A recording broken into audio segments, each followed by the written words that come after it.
أعوذ بالله من شرور أنفسنا ومن سيئات أعمالنا ومن يهده الله فلا مضل له ومن يضلل فلا هادي له أشهد أن لا إله إلا الله وحده لا شريك له وأشهد أن محمدا عبده ورسوله اللهم صل وسلم وبارك على سيدنا محمد النبي الأمي وعلى آله وصحبه أجمعين Rabbi syrah li sadri wa yassir li amri wahlul 'uqdatam min lisani yafqahu qawli.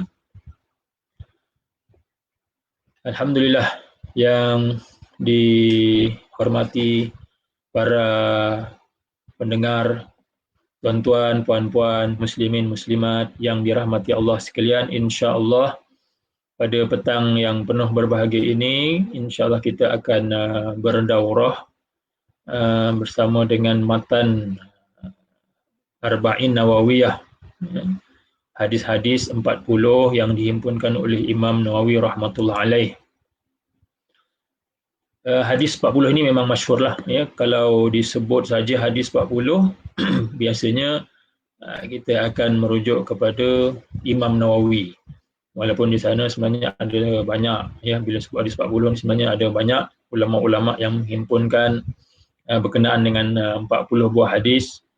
Ada yang berkaitan tentang jihad, ada yang berkaitan tentang amalan-amalan tertentu, ya. Ada yang berkaitan tentang memuliakan tetamu dan sebagainya lah. Jadi yang dihimpun oleh Imam Nawawi ini dia lain sedikit daripada yang lain kerana ianya berkait dengan dasar-dasar. Imam Nawawi dia himpunkan hadis-hadis yang merupakan dasar-dasar kepada ajaran Islam, ya, 42 sebenarnya, ya, walaupun kita kata hadis 40 tapi sebenarnya 42. Jadi Imam Nawawi dia himpunkan hadis-hadis yang merupakan dasar-dasar ajaran Islam. Kalau dalam manuskrip itu ditulis lengkapnya kitab Al-Arba'in fi Mabani al-Islam wa Qawaid al-Ahkam, ya, 40 hadis tentang dasar-dasar Islam dan kaedah-kaedah hukum hakam. Mabani al-Islam wa Qawaid al-Ahkam. Jadi 40 hadis ini dihimpunkan oleh Imam Nawawi rahmatullah alaih, yang asalnya dihimpunkan, ya, oleh ulama sebelum beliau, ya. Jadi dihimpunkan oleh ulama sebelum beliau itu tak cukup 40, ya, belum cukup 40, iaitu Imam Ibnu As-Salah rahmatullah alaih, ya, dia menghimpunkan hadis-hadis yang dikatakan sebagai asas kepada ajaran Islam. Jadi Imam Ibnu As-Salah dia menghimpunkan hadis-hadis yang sebegitu, ya, dia cari dan dia jumpa 26 buah hadis. Ibnu As-Salah ni dia sebelum lagi, ya, sebelum daripada Imam An-Nawawi. Jadi dia lebih senior lagi. Jadi dia himpunkan, dia jumpa 26 buah hadis. Jadi bila Imam Nawawi dia lihat ada lagi baki hadis-hadis yang belum dihimpunkan oleh Ibnu As-Salah. Mula-mula dia jumpa 3, ya. Ini disebut oleh beliau dalam kitab Bustan Al-Arifin, ya, dia jumpa 3. Jadi jumlahnya dalam Bustan Al-Arifin itu 29, ya, 29 buah hadis. Lepas tu bila Imam Nawawi dia mengarang kitab Al-Azkar, ya, kitab-kitab berkenaan dengan zikir-zikir, doa-doa, ya, sebuah kitab yang sangat bermanfaat, sangat bagus. Ya, beliau jumpa lagi satu hadis, ya, genap 30. Jadi disebut dalam kitab Al-Azkar 30 buah hadis. 30 buah hadis yang merupakan asas kepada ajaran Islam. Jadi Imam Nawawi dia mencari lagi hadis-hadis yang berkait dengan topik tersebut dan dia akhirnya dia menghimpunkan di dalam 40 hadis dalam kitab Al-Arba'in An-Nawawiyah ini 42 hadis. Ya, 42 buah hadis. Jadi kalau ikutkan urutan dari itu, maknanya Arba'in Nawawiyah ni yang kemudian lah, ya, berbanding kitab sebelumnya Bustan Al-Arifin, sebelumnya kitab Al-Azkar, ya. Jadi dalam kitab Al-Arba'in An-Nawawiyah ini jadi yang terakhir, ya, sebanyak 42 buah hadis. Walaupun ada ulama yang kata ada lagi hadis-hadis yang merupakan dasar-dasar ajaran Islam yang perlu digabungkan bersama. Ini yang disebut oleh Ibnu Rajab Al-Hambali daripada mazhab Hambali. Dia tambah lagi 8 buah hadis, genap 50 hadis. 50 buah hadis ini kalau bahasa Arab dia khamsin lah, kitab Al-Khamsin Ar-Rajabiyah. Bila khamsin dia Rajabiyah, maknanya nisbah kepada Ibnu Rajab. Tapi kalau yang 42 ini Arba'in, 40. Arba'in Nawawiyah, nisbah kepada Imam Nawawi rahmatullah alaih. Imam Nawawi ini sejarahnya itu beliau dilahirkan di sebuah kampung di Damsyik. Kita sebut Damsyik, tapi bahasa Arab Dimashq. Kadang-kadang kita keliru bila baca kitab Arab itu Dimashq tu kita baca Damsyik, Dimashq. Damsyik itu kata sebutan orang Melayu. Jadi beliau lahir di situ, di sebuah kampung bernama Nawa. Sebab itulah nama beliau itu An-Nawawi itu nisbah kepada Nawa. Nisbah kepada Nawa. Jadi beliau lahir di situ pada tahun 631 Hijrah. Jadi ini kalau ikutkan kurunnya ialah kurun ke-7 Hijrah. Imam Nawawi adalah antara tokoh yang masyhur dalam kurun ke-7 Hijrah, yang mana kehebatan beliau ini sehingga dalam mazhab Syafi'i khususnya pandangan-pandangan beliau itu dianggap sebagai pandangan yang mu'tamad, kerana kehebatan beliau dalam menghimpunkan antara bidang fiqh dengan bidang hadis. Selain bidang-bidang ilmu yang lain, tapi beliau menguasai kedua bidang fiqh dan juga hadis. Maka sebab itu pandangan-pandangan beliau dalam mazhab Syafi'i disebut sebagai pandangan yang mu'tamad. Beliau ada sebuah kitab fiqh yang besar, iaitu kitab Al-Majmu', syarah kepada kitab Al-Muhadzab, kitab Muhadzab dalam mazhab Syafi'i. Jadi kitab Al-Majmu' ini dikarang, kalau kita tengok tu berjilid-jilid tebal, tapi tak habis lagi. Sebabnya Imam Nawawi ini dia hidup tidak panjang. Beliau meninggal dalam umur 45 tahun. Dalam umur 45 tahun dalam tahun 676. Tarikh wafat para ulama ni penting sebenarnya, untuk kita ingat, supaya kita tahu bila kita sebut nama-nama ulama ini, timeline dia, timeline garis masa dia tu dekat mana. Bila kita sebut Al-Hafiz Ibnu Hajar, tu kat mana? Itu dalam kurun ke-9. Kalau sebut Asyuti, di mana? Itu dalam kurun ke-10. Kalau sebut As-Sakhawi, sebut Al-Ghazali, Imam Al-Ghazali, itu dalam kurun ke-5, yang dia meninggal awal kurun ke-6 lah, meninggal tahun 505 Hijrah, itu maknanya awal kurun ke-6. Jadi kita tahu bila sebut nama-nama ulama ini, kita tahu garis masa dia, timeline dia tu bila. Jadi nama ulama ni kita sentiasa kena sebut supaya inilah ulama yang kita ikuti, yang mana bila kita sebut kita kena ikut ulama, inilah ulama-ulama yang kita kena ikut, yang kita kena pegang. Walaupun dalam mazhab Syafi'i yang saya sebut tadi, tokoh-tokoh dalam mazhab Syafi'i, begitu jugalah dalam tokoh-tokoh dalam mazhab yang lain, seperti mazhab Hambali, dalam mazhab Maliki, dalam mazhab Hanafi. Jadi mereka ini mempunyai ijtihad masing-masing, dan itulah tokoh-tokoh yang mereka pegang.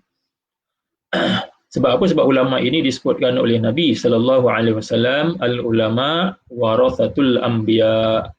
Para ulama ini adalah pewaris para nabi. Banyak tentang kelebihan para ulama yang disebut dalam hadis-hadis Nabi SAW.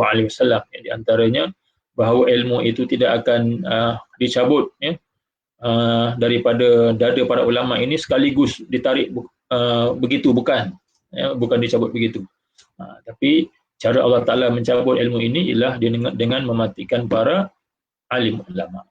Jadi apabila tidak ada lagi alim ulama yang tinggal, maka yang baki masih hidup itu hanyalah orang-orang yang jahil, maka mereka itu sesat dan menyesatkan, wal iyadzu billah.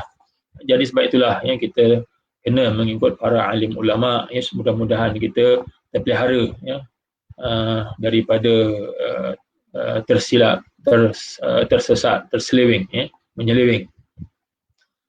Jadi tuan-tuan, puan-puan yang dirahmati Allah, Imam Nawawi ni, dia hidup dia penuh dengan pengorbanan terhadap ilmu, berusaha untuk menyebarkan ilmu, menyusun kitab-kitab ilmu, berbagai-bagai kitab ilmu. Selain kitab-kitab yang saya sebutkan tadi, ada lagi kitab-kitab yang masyhur kita guna seperti kitab Riyadhus Shalihin, tadi saya sebut kitab Al-Majmu', kitab Busnanul Arifin, Al-Azkar.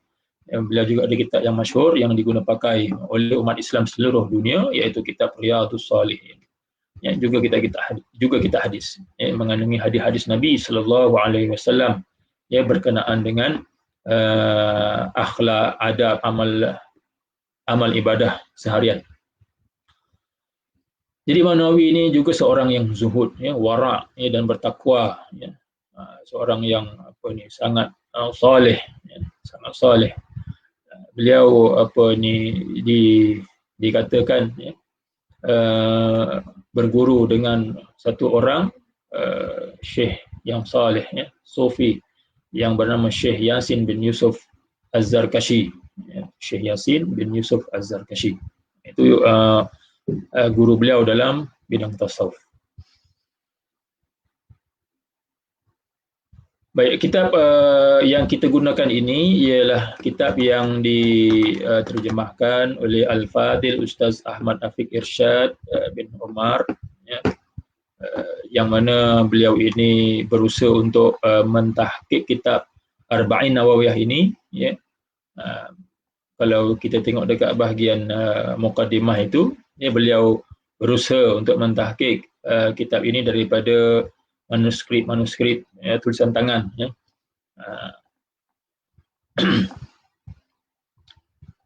Jadi manuskrip ini dipersembahkan dalam bentuk yang sebahagian ulama seperti yang dalam bahasa Arab, dia tahqiq juga kitab Arba'in Nawawiyah ini dengan manuskrip yang paling lama. Orang-orang yang mengkaji manuskrip ini, dia akan cari manuskrip yang paling lama sekali, maknanya yang paling dekat dengan zaman pengarang kalau boleh. Kalau boleh itu tulisan tangan Imam Nawawi sendiri. Tapi bila masanya yang panjang itu kadang-kadang tak jumpa tulisan tangan daripada pengarang asal. Tapi seboleh-bolehnya yang paling dekat sekali, ataupun salinan anak murid dia. Manuskrip itu ialah salinan anak murid dia, dan sahkan oleh Imam Nawawi, maknanya dibacakan di hadapan Imam Nawawi. Contohlah, maknanya di hadapan seseorang pengarang itu dibacakan. Jadi ada dia punya data-data. Jadi manuskrip itu maknanya manuskrip yang yang paling original. Jadi begitulah yang cuba diusahakan untuk mentahqiq kitab ini daripada sumber yang original seboleh-bolehnya. Apatah lagi kalau Imam Nawawi ini dalam kurun ke-7, apatah lagi untuk mencari manuskrip asal Sahih Bukhari yang lebih awal lagi, kurun ke-3 Hijrah, Sahih Muslim, itu lagi susah. Tapi manuskrip ini Allah Ta'ala yang maknanya, kalau kita ni cuaca di Malaysia ni lembap, basah, jadi mungkin manuskrip tak tahan. Tapi kalau di Timur Tengah, jadi dia punya cuaca dia kering, sejuk. Jadi manuskrip yang dikarang oleh para alim ulama, mungkin dah 1000 tahun, mungkin 800 tahun, maknanya masa yang sangat panjang itu tahan. Jadi manuskrip itu tahan. Tapi kalau kita ni biasanya tak tahan lah. Maknanya kalau kita nak cari manuskrip alim ulama kita yang dahulu tu biasanya susah sikit. Ada tapi susah sikit. Manuskrip yang paling tua pun yang dijumpai ialah terjemahan Aqaid Nasafiyah. Aqaid Nasafiyah. Jadi tak banyak manuskrip yang tulisan tangan ini yang dijumpai di Nusantara. Jadi tuan-tuan, puan-puan yang dirahmati Allah sekalian, itu serba sedikit tentang kitab yang digunakan ini. InsyaAllah kita masuk kepada hadis yang pertama yang disebutkan oleh Imam Nawawi rahmatullah alaih, yang mana sebelumnya itu ada satu lagi, ini khutbah ataupun muqaddimah yang disusun oleh Imam Nawawi sendiri. Ini mungkin untuk cetakan akan datang ni mungkin kita akan masukkanlah muqaddimah yang ditulis oleh Imam Nawawi sendiri untuk pendahuluan kepada kitab hadis 40 ini. Mungkin yang versi ini tak ada. Kalau yang saya punya ni lah, saya punya naskah ni tak ada. Tapi nanti akan dimasukkan ya. Sebabnya ini penting. Yang bahagian muqaddimah atau pendahuluan Imam Nawawi ini penting ya. Di antaranya yang mungkin saya ringkaskan saja, yang mana di antaranya beliau menyebutkan bahawa kenapa 40 buah hadis ya. Kenapa ulama-ulama ini menghimpunkan 40 buah hadis? Kerana ada sebuah hadis Nabi SAW ya, yang diriwayatkan daripada Ali bin Abi Talib, Abdullah bin Mas'ud, Muaz bin Jabal, Abi Darda, Ibnu Umar, ya, Ibnu Abbas, Anas bin Malik, Abu Hurairah, Abu Sa'id Al-Khudri radhiyallahu anhum ajma'in, ya, yang mana mereka ini meriwayatkan bahawa Rasulullah sallallahu alaihi wasallam bersabda. Jadi kalau kita tengok tu ada 9 orang sahabat yang disebutkan oleh Imam Nawawi meriwayatkan hadis ini. Walau bagaimanapun hadis ini disepakati oleh ulama sebagai dhaif. Disepakati oleh ulama sebagai hadis dhaif. Tapi hadis dhaif disebut oleh Imam Nawawi boleh ya diamalkan dalam bab fadail al-a'mal. Harus ya, diamalkan dalam bab fadail al-a'mal. Jadi apa dia hadisnya? Iaitu sabda Nabi sallallahu alaihi wasallam, man hafiza ala ummati 40 hadithan min amri diniha ba'athahu Allah yaumal qiyamah fi zumratil fuqaha wal ulama. Ya, barang siapa yang menghafaz ya bagi umatku 40 buah hadis, ya, menghafaz 40 ataupun menjaga atau memelihara ya, untuk umatku, ya, bagi umatku 40 buah hadis daripada urusan agama mereka, ya, nescaya Allah Subhanahu wa taala akan membangkitkannya pada hari kiamat kelak di kalangan para fuqaha dan para ulama. Jadi ini dia punya kelebihan dia lah, ya, maknanya nanti di hari kiamat nanti dibangkitkan di kalangan para fuqaha dan para ulama, alim ulama. Disebut dalam riwayat yang lain, wa kuntu lahu yaumal qiyamati syafi'an wa syahidan. Ya, maknanya barang siapa yang menghafaz bagi umatku 40 buah hadis daripada urusan agama mereka, nasya aku akan menjadi sebagai pemberi syafaat dan juga saksi baginya pada hari kiamat. Ini dalam riwayat yang lain. Jadi dia punya kelebihan dia ialah Nabi sallallahu alaihi wasallam akan menjadi pemberi syafaat dan juga saksi baginya ini pada hari kiamat. Ya, dalam riwayat yang lain juga disebut oleh Imam Nawawi, katanya qila lahu udkhul min ayyi abwabil jannati syi'ta. Ya. Jadi ada yang riwayat yang menyebut orang yang menghafal ya 40 buah hadis ini, maka nanti di hari kiamat nanti akan dikatakan baginya, masuklah daripada mana-mana pintu syurga yang kamu kehendaki. Ya. Ada lagi ya, riwayat lain yang disebut oleh Ibnu Umar radhiyallahu anhuma, kutiba fi zumratil ulama wa husyira fi zumratis syuhada. Ya. Maknanya dia akan dituliskan di kalangan kumpulan para alim ulama dan dihimpunkan di dalam kumpulan para syuhada. Jadi ini riwayat-riwayat yang berkait dengan kelebihan menghafaz bagi umat Islam ini 40 buah hadis. Dan Imam Nawawi menyebut ittafaqal huffaz ala annahu hadisun dhaif wa in kathurat turuquhu. Jadi para huffaz ya, para ulama hadis yang telah mencapai taraf hafiz, jadi bersepakat mengatakan bahawa hadis ini dhaif walaupun banyak jalan riwayatnya. Ya, di sini disebut 9 jalan riwayatnya daripada 9 orang sahabat Nabi sallallahu alaihi wasallam. Ada yang mengumpulkan lagi dan dia punya jalan riwayat itu lebih lagi. Ada yang tak silap 14 atau 15 dia jalan riwayat. Jadi ini hanya dari segi kelebihan saja, ya. Sebab Imam Nawawi dah sebutkan juga di sini ittafaqal ulama ala jawazil amal bil hadits dhaif fi fadailil a'mal. Ya, para ulama bersepakat harus beramal dengan hadis dhaif dalam fadail al amal. Kelebihan-kelebihan amalan. Ya, kelebihan-kelebihan amalan. Sebab itu bukan Imam Nawawi sahaja yang menghimpunkan hadis 40 ini, bahkan sebelumnya ramai lagi ulama-ulama yang telah menyusun hadis-hadis yang berkenaan dengan sesuatu tema atau topik itu, genap 40 hadis. Antara yang awal ialah Imam Abdullah bin Al-Mubarak.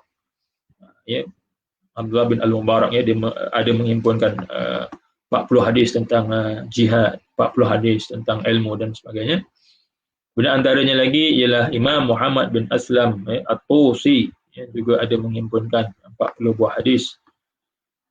Antaranya lagi Al-Hasan bin Sufyan An-Nasawi.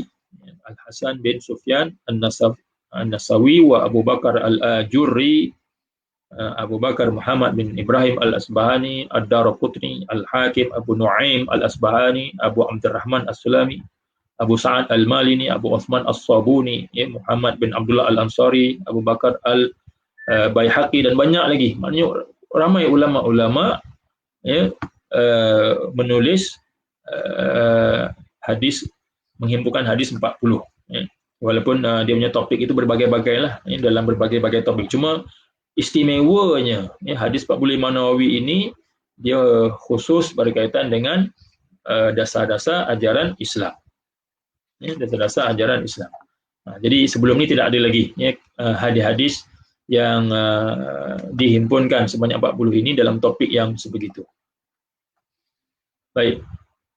Itu serba sedikit di antara yang terdapat dalam pendahuluan yang disusun oleh Imam Nawawi rahmatullah alaih.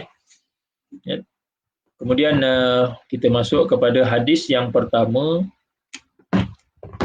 yang mana hadis-hadis ini telah saya riwayatkan, Arba'in Nawawiyah ini telah saya riwayatkan daripada beberapa orang guru, sama ada secara samak dan juga ijazah ammah.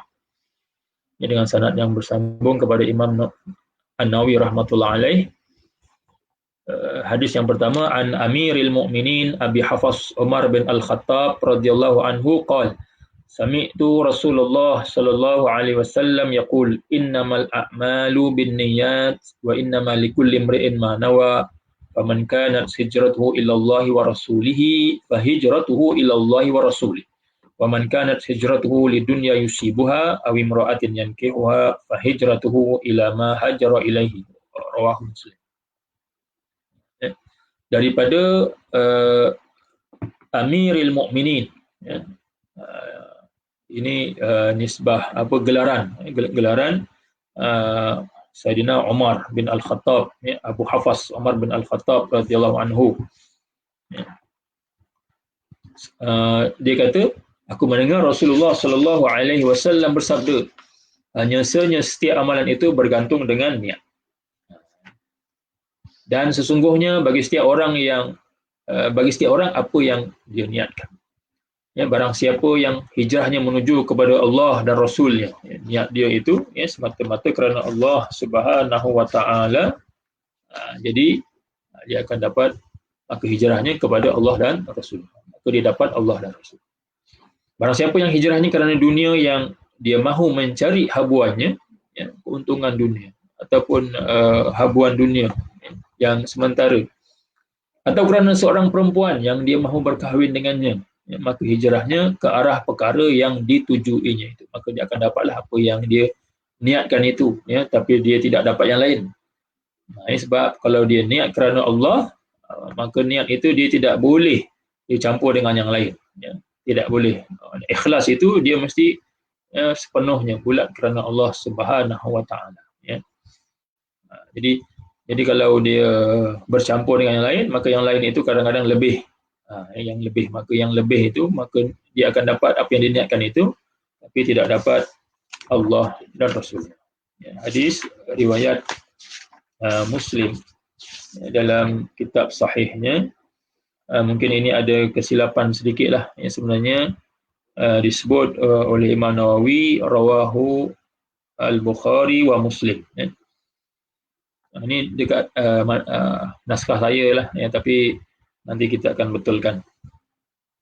Hadis riwayat Imam Al-Muhaddisin Abu Abdullah Muhammad bin Ismail bin Ibrahim bin Mughirah bin Bardizbah Al-Bukhari, Imam Bukhari.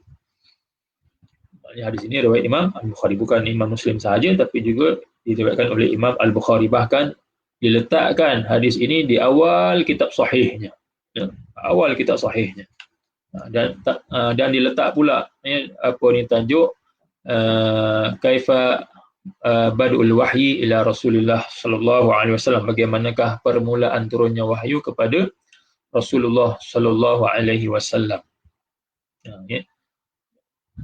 Dan hadis ini dia berkait dengan niat, dengan hati.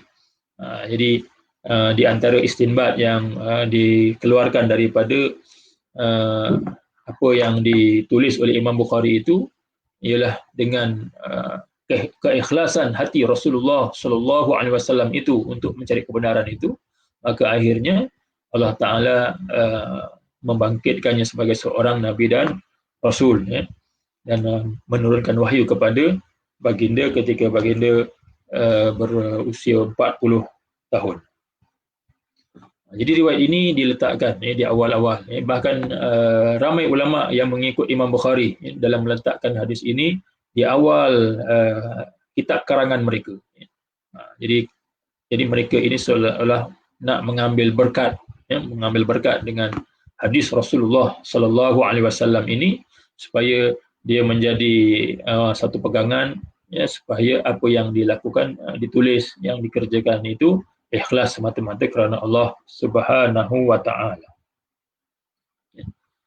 Di antara pengajaran hadis ini ialah hadis ini merupakan dalil bahawa amalan setiap orang mukmin yang mukallaf tidak akan diterima dari segi syarak.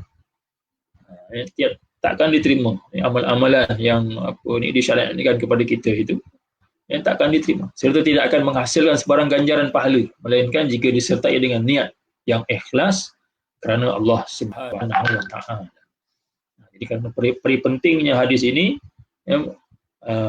maka ulama telah mengistinbatkan hukum bahawa niat itu wajib, ketika kita nak menunaikan ibadah kepada Allah Subhanahu wa taala.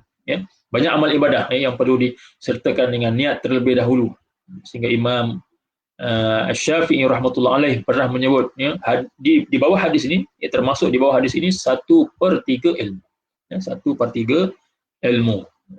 Sebabnya bila kita tengok dalam amal ibadah yang kita kerjakan itu, kebanyakannya dituntut untuk kita menyertakan niat. Kalau tidak, tidak sah. Jadi tempat niat ini adalah di hati. Tempat niat adalah di hati. Ataupun qalbu. Qalbu pun bahasa Melayu juga. Qalbu. Tapi sebenarnya qalbu lah, sebutan dengan fasih huruf qaf, qalbu, hati, ataupun jantung lah, tempat dia di bahagian jantung. Cuma bila sebut qalbu ini, dia bukan semata-mata jantung saja, bukan. Dia ada lebih halus lagi. Kita kadang-kadang sebut hati sanubari. Jadi itu tempat niat. Tempat hati itu tempat. Manakala melafazkan niat secara lisan adalah mustahab ataupun sunat, menurut ulama mazhab Syafi'i. Tujuannya apa? Tujuannya untuk membantu hati itu menghadirkan sesuatu niat. Bila kita lafaz itu nak bantu hati itu untuk menghadirkan niat itu ikhlas kerana Allah Subhanahu wa taala. Sebab itu disunatkan untuk kita melafazkannya. Tapi yang penting niatnya. Yang penting niat, yang wajib niatnya. Lafaznya itu tidak wajib. Sekiranya seseorang berniat untuk melakukan sesuatu amalan soleh, namun di atas sebab tertentu dia tidak dapat melaksanakannya, sama ada sakit, darurat, halangan dan sebagainya, maka dia tetap akan mendapat ganjaran pahala di atas niat tadi. Ya, maknanya dia niat nak solat sunat ya, tapi dia tak dapat nak melaksanakannya kerana terhalang, kerana darurat ataupun tiba-tiba sakit dan sebagainya, maka dia dah dapat pahala niat tu. Ya, dia dah dapat pahala niat tersebut. Setiap amal ibadah perlu ditunaikan dengan penuh ikhlas. Ya. Ikhlas ini benda yang sangat penting. Ya. Sangat penting. Kadang-kadang kita kena sentiasa semak ni. Bukan kadang-kadang, mesti kena sentiasa semak diri kita. Ya. Para ulama menerangkan bahawa kita kena semak amal ibadah kita ini sebelum kita melakukannya. Kena semak. Kemudian semasa kita melakukannya dan selepas kita melakukannya. Adakah apa yang kita buat itu ikhlas semata-mata kerana Allah Subhanahu Wa Taala atau ada benda lain? Kena muhasabah, kena cek. Ada tak semata-mata apa ni nak menunjuk-nunjuk kepada orang dan sebagainya? Pastikan. Ya. Ini dia akan melibatkan bukan amal ibadah kita, bahkan semua aspek dalam tindak tanduk kita seharian. Kita kena cek. Ya, adakah apa yang kita buat itu ikhlas semata-mata kerana Allah ataupun ada yang lain? Ataupun nak orang tengok, nak orang puji, nanti kita tulis dekat FB ataupun dekat media sosial, kita tulis apa amal-amal ibadah ataupun amal-amal baik, perkara baik yang kita buat itu kita tulis. Okay. Kita siap ambil gambar snap, kita upload dekat FB atau media sosial. Jadi kita kena cek balik tu, ada tak apa yang kita buat itu benar-benar ikhlas kerana Allah Subhanahu Wa Taala. Jadi kita kena semak supaya amal ibadah kita itu diterima oleh Allah Subhanahu Wa Taala dan kita akan beroleh ganjaran pahalanya di akhirat kelak. Baik. Seterusnya hadis yang kedua, sebab kalau tak silap kita akan kalau ikut dia punya masa yang diberikan pada saya ini 1 jam sahaja, dan kalau ikutkan 40 hadis ini untuk satu sesi itu dibahagi-bahagi itu lebih kurang 8 buah hadis, tapi kita tak pastilah ya, sama ada sampai 8 buah hadis untuk setiap satu sesi ataupun tidak. Itu kita tengoklah ya. Okay. Yang penting kita nak dalami ya, hadis-hadis yang telah disusun dihimpunkan oleh Imam Nawawi rahmatullah alaihi dalam kitab Arba'in Nawawiyah. Hadis yang kedua, an Umar radhiyallahu anhu aidan qala bainama nahnu inda Rasulillah sallallahu alaihi wasallam. Saya baca matanya dahulu. Bainama nahnu inda Rasulillah sallallahu alaihi wasallam zata yaumin iz tala'a alaina rajulun shadidu bayadhi thiyab shadidu sawadi sya'r la yura alaihi atharus safar wa la ya'rifu minna ahadun hatta jalasa ila nabi sallallahu alaihi wasallam fa asnada rukbatayhi ila rukbatayhi wa wada'a kaffayhi ala fakhidhayhi wa qala ya Muhammad akhbirni anil Islam. Ya Muhammad akhbirni anil Islam. Faqala Rasulullah sallallahu alaihi wasallam al-Islam an tashhada an la ilaha illallah wa anna Muhammadar Rasulullah wa tuqimas salah wa tu'tiz zakah wa tasumu Ramadan wa tahujjul bait in istata'ta ilaihi sabila. Qala sadaqta. Fa'ajibna lahu yas'aluhu wa yusaddiquhu. Qala fa akhbirni 'anil iman. Qala an tu'min billah wa malaikatihi wa kutubihi wa rusulihi wal yawmil akhir wa tu'min bil qadar khairihi wa syarrihi. Qala sadaqta. Qala fa akhbirni 'anil ihsan. Fa akhbirni 'anil ihsan yang ketiga. Qala an ta'budallaha ka'annaka tarah fa illam takun tarah fa innahu yarak. Qala fa akhbirni 'anis sa'ah. Qala mal mas'ulu 'anha bi'a'lam minas sa'il. Qala fa akhbirni 'an amaratiha. Qala an talidal amatu rabbataha wa an taral hufatal 'uratal 'alata ri'a asya' yatatawaluna fil bunyan. Thumma intalaqa falabithna maliyan thumma qala ya Umar atadri manis sa'il? Qultu Allah wa rasuluhu a'lam. Qala fa innahu Jibril atakum yu'allimukum dinakum. Rawahu Muslim fi sahihihi. Hadis ini adalah hadis yang masyhur yang disebut dengan hadis Jibril. Bila kita sebut hadis Jibril, inilah hadis dia ya. di mana Jibril datang bertanyakan kepada Nabi sallallahu alaihi wasallam apa dia Islam, iman, ihsan dan juga tentang tanda-tanda kiamat. Ya, tanda-tanda kiamat, 4 perkara. Ya, ada 4 perkara. Kadang kita sebut 3 je, sebenarnya kena sebut 4. Ya, ada 4 perkara yang dipertanyakan di dalam hadis ini, ya. Tentang tanda-tanda hari kiamat. Hari kiamat dan tanda-tandanya. Baik, daripada Umar radhiyallahu anhu, ya, beliau berkata, ketika kami sedang duduk di sisi Rasulullah sallallahu alaihi wasallam, ini pada suatu hari, tiba-tiba muncul di hadapan kami seorang lelaki yang memakai pakaian yang sangat putih, rambut yang sangat hitam yang tidak ternampak pada dirinya kesan-kesan tanda musafir, dan tidak seorang pun di kalangan kami yang mengenalinya. Nah, biasanya kalau orang yang tidak dikenali ini, mereka ini dalam keadaan yang mungkin pakaian dia tu lusuh sedikit, ya. Dia punya rambut dia mungkin tidak terurus sikit, ya. Sebab orang luar datang daripada jauh. Tapi kalau orang sekitar-sekitar tu je, kalau kemas, segak, mereka kenal lah, ya. Maknanya orang sekitar-sekitar tu mereka kenal. Tapi orang ini mereka tak kenal. Nampak seperti mana dia dah duduk lama dekat sekitar, seolah-olah dah duduk lama dekat Madinah ni, seolah-olah. Tapi mereka tak pernah nampak.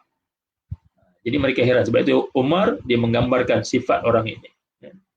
Lalu dia duduk menghampiri Nabi sallallahu alaihi wasallam, lalu disandarkan kedua lututnya ke lutut baginda dan meletakkan dua tapak tangannya atas dua paha baginda. Ini juga diambil istinbat daripada hadis ini oleh para ulama, ya, apabila bertalaki itu dalam keadaan seperti itu, rapat sebegitu, ya. Walaupun tak semestinya dapat kita buat ini, sebab ini hanya antara 2 orang lah. Tapi kalau talaki ramai, ya, guru dengan murid dia ramai, tak adalah buat begitu.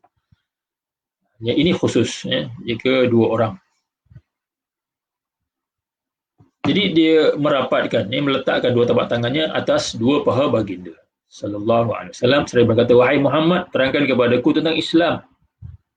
Ya, lalu Rasulullah sallallahu alaihi wasallam bersabda, Islam itu adalah, ya, engkau naik saksi bahawa tiada Tuhan melainkan Allah dan bahawa Muhammad itu utusan Allah, ya, Rasulullah. Dan engkau mendirikan solat, ya, mengeluarkan zakat, berpuasa di bulan Ramadan, menunaikan haji ke Baitullah, ya, di Mekah sekiranya engkau mampu mengerjakan. Jadi ini merupakan rukun Islam yang 5 perkara. Islam itu, ya, dia adalah rukun Islam yang 5, ya, secara istilah dia, ya. Secara istilah, maknanya kalau seorang Muslim itu, dia kewajipan dia ialah menunaikan 5 rukun ini, ya, 5 rukun. Cuma sekarang ini, ya, sempena COVID-19 ini, kita Malaysia ni tak menghantar jemaah haji ke Mekah, ya, disebabkan darurat lah. Mudah-mudahan Allah Ta'ala angkat wabak COVID-19 ini daripada muka bumi dan manusia dapat, ya, menunaikan haji, ya, bertawaf, terutama Malaysia lah, ya, rakyat Malaysia ini dapat menunaikan haji ke Baitullah Al-Haram. Jadi bila Nabi jawab begitu, lelaki tersebut berkata, engkau berkata benar, ya, sadaqta. Maka kami pun merasa hairan kepadanya, ya, dia yang bertanya, dia pula yang membenarkannya. Biasa orang yang bertanya ni dia tak tahu, tapi bila orang yang bertanya dan dia benarkan, artinya dia dah tahu, ya, artinya dia sudah tahu. Sebab itu dia mengiyakan, membenarkan. Soalan yang kedua, dia bertanya, terangkan kepadaku tentang iman. Baginda bersabda, iman itu ialah, ya, engkau percaya kepada Allah, para malaikatnya, ya, kitab-kitabnya, para rasulnya, hari kiamat, dan bahawa engkau percaya kepada qadar baik dan buruk. 6, ya. Ini yang merupakan rukun iman yang 6. Jadi kalau dia meyakini rukun iman yang 6 ini, maka dia mukmin, dia Muslim dan juga mukmin. Lelaki itu berkata, engkau berkata benar. Ya, sekali lagi, dia berkata lagi, terangkan kepadaku tentang ihsan. Ya, baginda bersabda, ihsan itu ialah bahawa engkau menyembah Allah seolah-olah engkau melihatnya. Ya.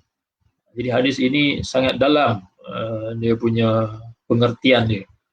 Macam mana, ya, seseorang itu menyembah Allah seolah-olah dia melihat Allah Subhanahu wa taala. Ya. Sekiranya engkau tidak dapat melihat Allah, maka sesungguhnya dia melihatmu. Kalau Allah Taala melihat kita ni okeylah, mungkin ramai orang boleh buat, ya. Tapi kalau yang seolah-olah menyembah Allah ini, menyembah Allah seolah-olah kita melihat Allah Subhanahu wa taala ini, mungkin tak ramai. Ya, tidak ramai orang yang mampu untuk mencapai tahap ini. Ya, tapi inilah yang dinamakan al-ihsan. Ya, sebab itu ulama-ulama tasawuf mereka ini mendalami bab ini, bab ihsan ini. Ya.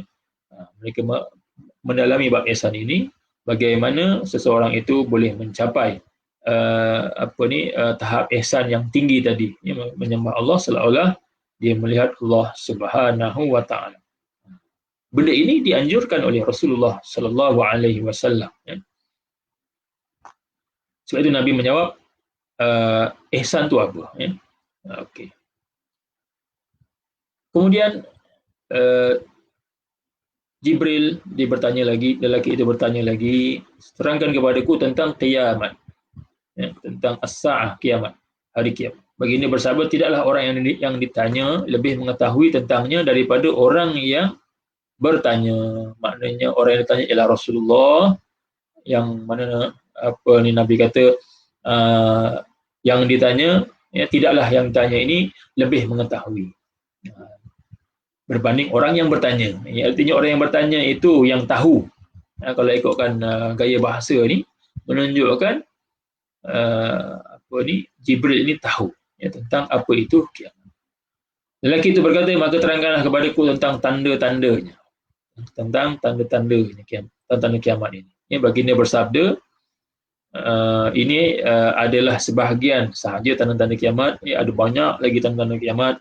Ya, bila dikumpulkan, ya, hadis-hadis Nabi sallallahu alaihi wasallam ini, ya, sangat banyak, beratus-ratus tanda. Ada tanda yang namanya alamat kubra, al-alamatul kubra, ya, tanda-tanda besar. Ada yang namanya alamatus sughra, tanda-tanda kecil, ya, bagi hari kiamat. Jadi yang dah berlaku ialah al-alamatus sughra, tanda-tanda kecil kiamat ini sudah berlaku, banyak yang sudah berlaku.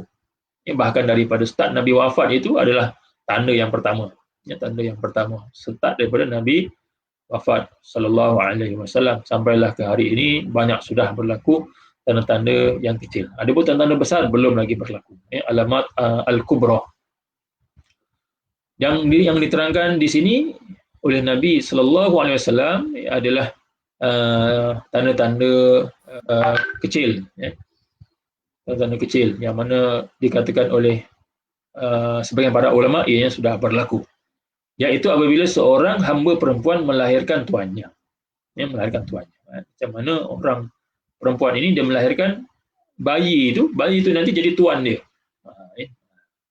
Jadi dikatakan sudah berlaku, ada pernah terjadi, ya, bahawa perempuan itu ditawan, ya, dalam satu peperangan, ditawan, dan dia jadi hamba, kemudian dia melahirkan anak.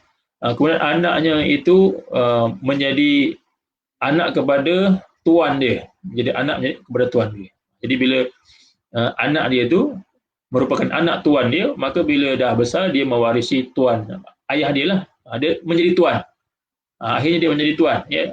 Bila dia dah besar, dia menggantikan ayah dia sebagai tuan. Jadi mak dia masih lagi hamba, begitu. Macam itulah, ya, seorang hamba perempuan melahirkan tuannya. Dan apabila engkau melihat, ya, orang miskin yang berkaki ayam, tidak berpakaian dan apa kedana, ya, orang yang susah miskin ini, tetapi yang peliknya, ya, yang mana mereka ini miskin yang hanya menjadi pengembala kambing, ya, tapi mereka ini kemudian berlumba-lumba membina bangunan, iaitu bertukar menjadi kaya raya. Ini pun sudah berlaku juga, ya, sudah berlaku. Jadi ini dua tanda kiamat yang disebutkan oleh Nabi sallallahu alaihi wasallam dalam hadis ini. Kemudian lelaki itu berlalu, lalu aku terdiam sebentar. Ya, kemudian baginda bertanya, terdiam sebentar ini satu maksudlah, ada yang dalam riwayat lain menyebut beberapa hari. Maknanya sudah berlalu beberapa hari.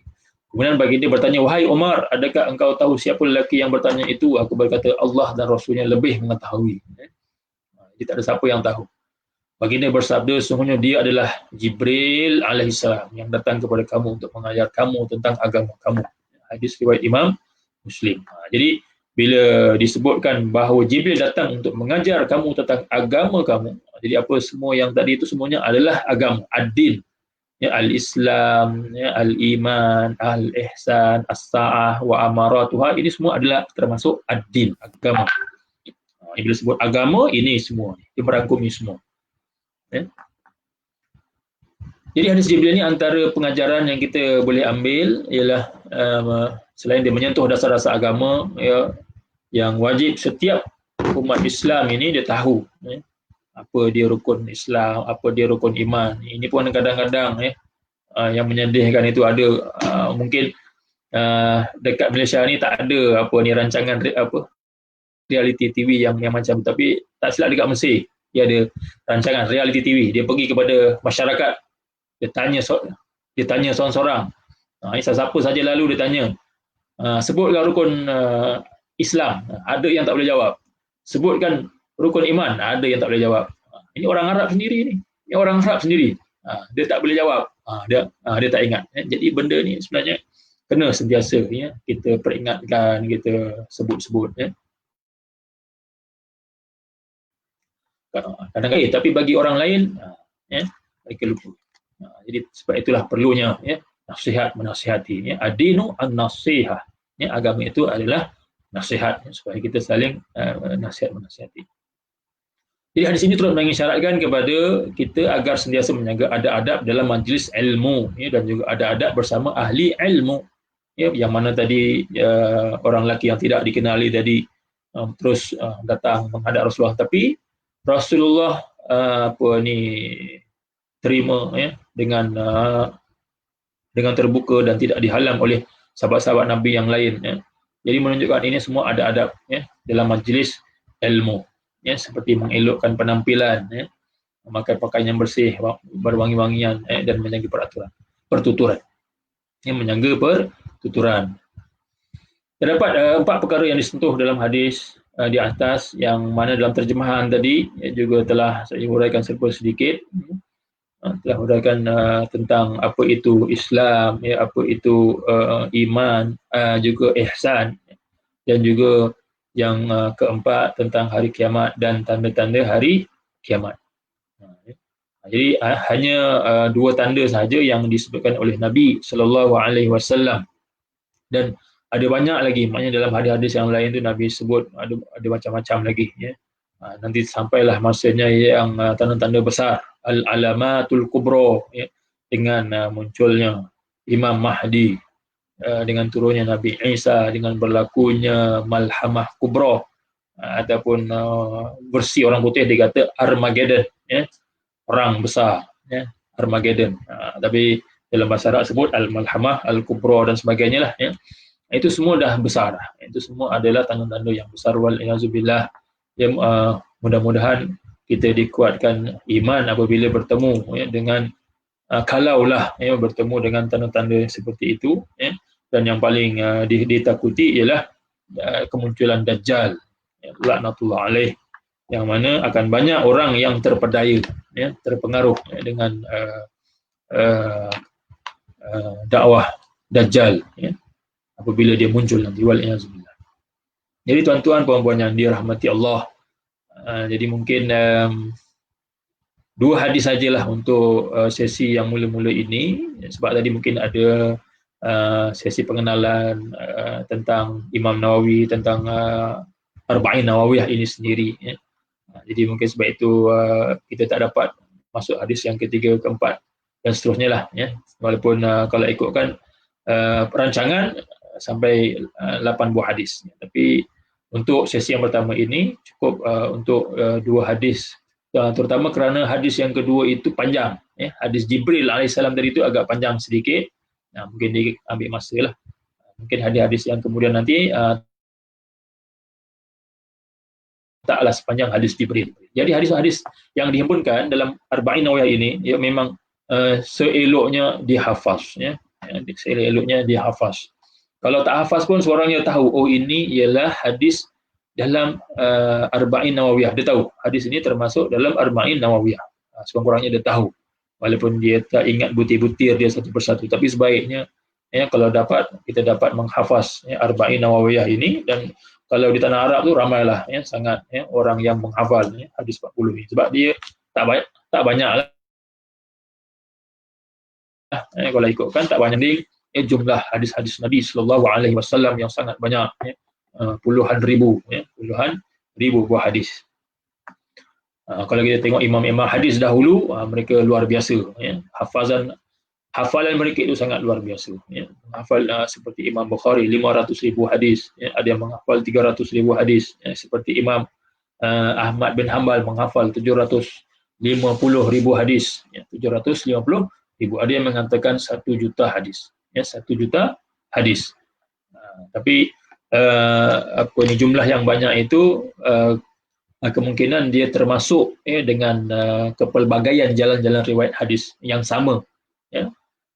Hadis yang sama itu kadang-kadang mempunyai pelbagai jalan riwayat. Jadi setiap jalan riwayat dikira 1, jalan riwayat yang lain dikira 2, 3. Jadi sebab itu jumlah dia sangat besar. Jumlah dia sangat besar.